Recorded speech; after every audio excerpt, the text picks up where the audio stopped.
Αυτή εδώ, αυτός που κατεβαίνει. Αυτή τώρα έρχεται από εδώ. Αυτή έρχεται από εδώ. Ναι, η ίδια είναι. Αλλά εδώ πέρα έχει πιο μεγάλη κλίση, θα τρομάξεις. Ναι, οπότε εκεί Εδώ είναι έτσι κατακόρυφα κάτω, τι μου λες. κατέβαιναν 2-3 και χθες τους είχαμε δει. Πάμε ρε παιδιά. Αυτή είναι τρελή. Αυτή ήταν που κατέβαιναν. φύγεις εδώ να πούμε. Αυτή είναι παλαβία, άσος.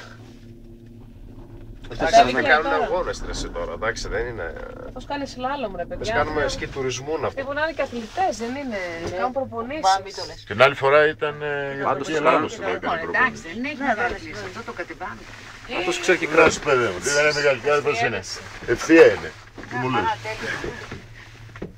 Τρόμαξε ο άλλος εκεί κάθε. Και τα θίτσα. Κατεβαίνει. Να με την όπισε κι αυτό, σαν και εμένα. Ψυχιάστηκε όμως. Σταματάει συνέχεια. Την κατεβαίνεις μωρέ τώρα, εντάξει, την κατεβαίνεις. Αυτή είναι εδώ.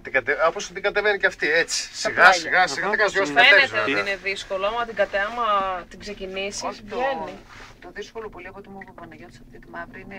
Από ότι συνεχίζουμε, έτσι. Που τη βλέπεις κανείς πίσω, δεν φτάσει μπροστά μου, λέμε τίποτα. Δηλαδή, Άμα κάτσεις και κολλώσεις, θα πέσεις.